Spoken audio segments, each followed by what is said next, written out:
你好, welcome to So Easy Chinese. Today we'll talk about how you can start learning Chinese in 2026. If you want to learn Chinese but don't know where to start, you are not alone. In this video, I will show you the best step-by-step ways to learn Chinese in 2026. We're going to cover Pinyin, Chinese characters, speaking, tones, and listening. Many beginners ask questions like, is Chinese hard to learn? How long does it take to learn Chinese? Should I learn Pinyin or Chinese character first? How many Chinese characters do I need to know? Is Chinese grammar difficult? What's the best way to start learning Chinese? Can I learn Chinese by myself? How do you memorize Chinese characters? What are radicals in Chinese? How can I speak Chinese fluently? Luckily, Chinese is actually easier than you think. The reason most people think Chinese is impossible is because of the characters and the tones can be a little bit confusing. But if I told you that Chinese has no verb conjugations, for example, 吃 means to eat. I eat, 我吃, he eats, 他吃. Yesterday I ate, 昨天我吃. The 吃 stay the same, don't change. No plurals. One book is 一本书, two books is 两本书, 书 stay the same, they don't change. No gender. A table is just 桌子, there's no masculine or feminine form. Last but not least, Chinese have very simple grammar. If you want to say, I eat noodles today, you will say, 我今天吃面. You literally said, I today eat noodles. Easy, right? Step 1, you should learn Pinyin first. Pinyin, what is Pinyin? Pinyin is the system that uses the Roman alphabet to represent Chinese pronunciation. So for example, 你, this we call it a Chinese character. And then this thing on the top, NI with a little tone on the top, this is Pinyin. Pinyin help you sound the character out. And 你 means you in Chinese. 好 pronounced as 好, meaning good. And you combine them together, we will say 你好, meaning hello. So why should you learn Pinyin first? Because with Pinyin, you can pronounce any Chinese character correctly. And you can read Chinese sounds easily too. Last but not least, you can type Chinese on your phone or computer. Step 2, understand Chinese tones. Chinese is a tonal language, which means the pitch of your voice changes the meaning of a word. Ma, ma, ma, ma. Even though the spelling is the same, but the tone changes the meanings completely. Ma, first tone. Ma, second tone, goes up. Ma, this is called the third tone. You go down and then go up. Ma means horse. Ma, this is the fourth tone. Ma means to curse. So how do you remember that? Ma. First tone is when you open your mouth, naturally you make the sound ah, ma. Second tone, you go up. Ma. It's kind of like yeah, yeah. Third tone, ma. It's kind of when you say yes, yes. You go down and up. And then last tone, fourth tone, going down. Ma. It's kind of like yes, going down. Also, for you to remember the tone, just by looking at the mark. First tone is flat, so first tone is ma. Second tone goes up, ma. So your pitch grow higher, ma. And the third tone, ma. You go down and then go up. And last tone, you start with a higher pitch and come down. Ma, ma, ma, ma, ma. Can you tell the difference?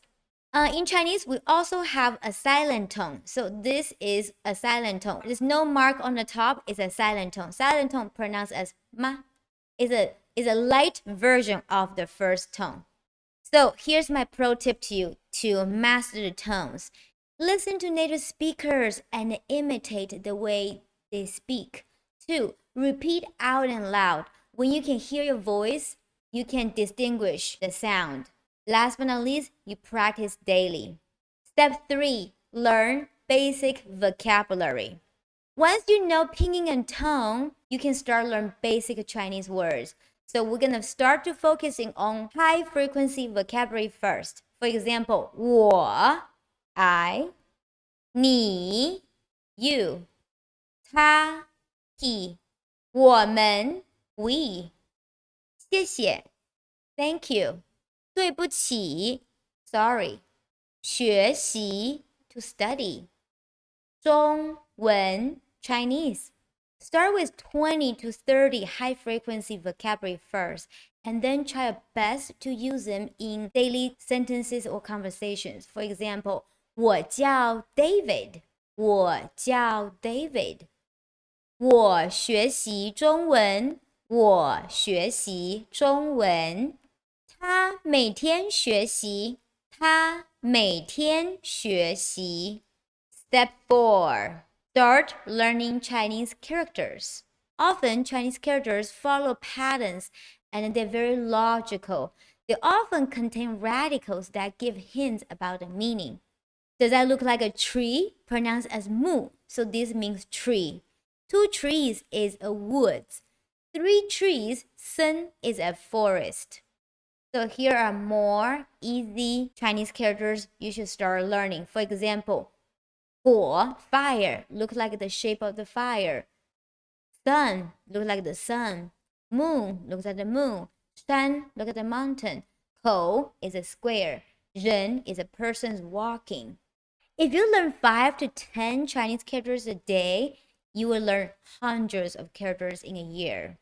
Do you know there are actually 4 different types of Chinese characters? Knowing this can help you learn Chinese characters in a very systematic way. The 4 major types of Chinese characters, they cover 98% of all characters. So you'll be thinking, how many Chinese characters are there?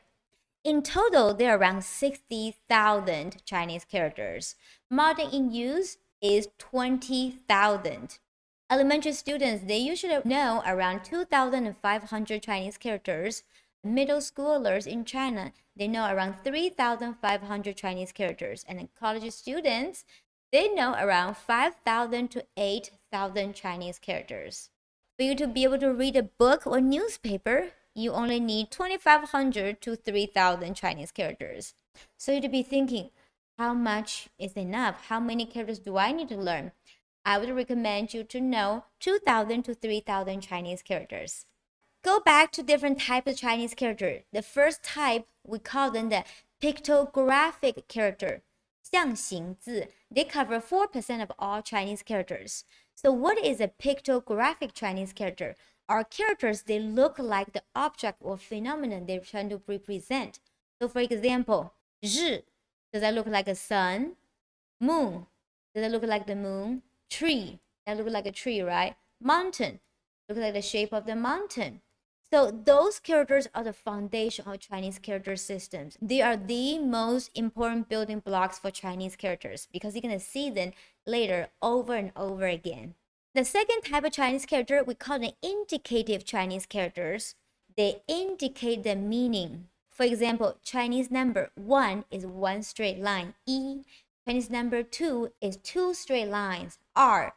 Chinese number 3 is 3 lines, 三. They indicate the meaning, right? They tell you what they mean just by the look of them.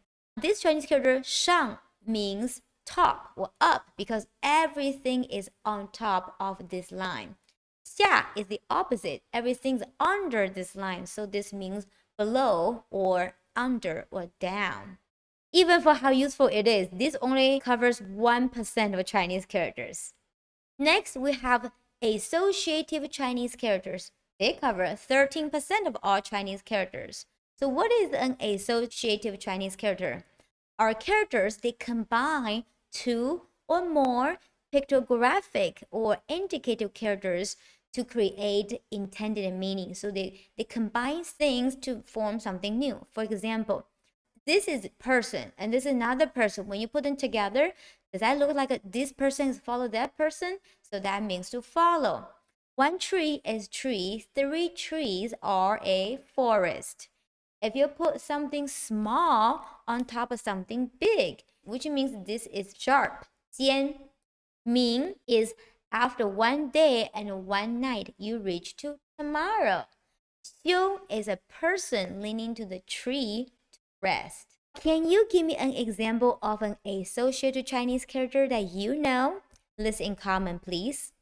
Alright, this is how most of the Chinese characters are created. There are 80% of all Chinese characters. So if you master this form, you can learn the rest of 80% Chinese character easily. This type of Chinese character, we call them pictophonetic characters. So what does that mean? It literally means this Chinese character had two parts, two components. One part is called semantic, usually indicate the meaning. So usually are the radicals. So this is the dirt radical, this is the water radical. They tell you the meaning. And the other component indicate the sound of the Chinese character. Let's see some example. This is the water. They tell you the meaning of this whole character, and then this tell you the sound. This is the character pronounced as qing. So this new character still also pronounced as qing, has something to do with water, meaning clear. Same for this example. This is the radical. This is the dirt radical, meaning dirt or soil. This is the character tell you the sound of this new character. So this Chinese character pronounced as chen, meaning castle or city, because the castle or city built with dirt, also built on top of the dirt. Can you explain this in your own words? Let me give you some more examples, So look at this Chinese character. Imagine this is the base character. Basically, this base character means all those characters I listed right here, when they cover the base character, they sound very similar. But how do you tell them apart? You tell them apart by their radicals. Right here, the 3 dot is water radical. So this character pronounced as qing, meaning clear, something to do with water. This pronounced as qing. And then this is the sun radical. So that's why this means sunny. This pronounced as qing. And then this is the heart radical. So this character means emotions. This character pronounced as qing. This is the speech radical, means to invite someone. And this Chinese character pronounced as jing. It has the I radical on the left. So this Chinese character means I. So basically, just know pictophonetic Chinese characters, they have two parts. One part indicate the meaning, usually is a radical. The other part tell you the sound of it. So have you noticed the tones are a little bit different? And in this one, the sound is drifting away from qing to jing. This, we call them phonetic drift, because when you add something new to it, you change the sound. The sound drift away a little bit. When you know one character, you will have a very close guess of the pronunciation for other characters with the same base character. Step 5 is practice speaking Chinese every day. The biggest mistake people often make is they don't speak enough Chinese, especially at the beginning. So you want to start early. Here's some basic greetings in Chinese. 你好,你好,你好吗?你好吗? How are you? 我很好,我很好. I'm very good. 谢谢,谢谢. Thank you. 你呢?你呢? What about you? 不客气,不客气. You're welcome. 再见,再见. Goodbye. Even with the 7 phrases, you can form a conversation. 你好,你好,你好吗?我很好,你呢?我也很好,谢谢。不客气,再见,再见. Can you understand this conversation? Here are my bonus tips for learning Chinese faster. Number 1, focusing on listening. Chinese listening skills takes time to develop. When you hear people speaking Chinese, you want to try your very best to understand what are they talking about. Can you catch anything that you learned from the conversation? Number 2, learn characters in context. You don't want to study them individually by themselves very randomly. You want to study them in a systematic way. For example, you learn the base character and you learn them by radicals, or you learn them from the context. Number 3, the key is be very consistent. Learning Chinese is a marathon, not a sprint. So 15 to 20 minutes a day is very, very helpful and powerful. Here's my conclusion. So the best order to learn Chinese is learn Pinyin and then you practice your tones. And once you finish that, you want to build your very basic vocabulary. After vocabulary is solid, you want to learn Chinese characters, radicals, how to remember them. After that, you want to practice speaking every single day. If you follow this order, learning Chinese becomes much easier and more enjoyable. If you enjoy watching this video, please subscribe for Chinese character learning, radicals, listening practice, reading practice. 加油，加油！谢谢大家，再见。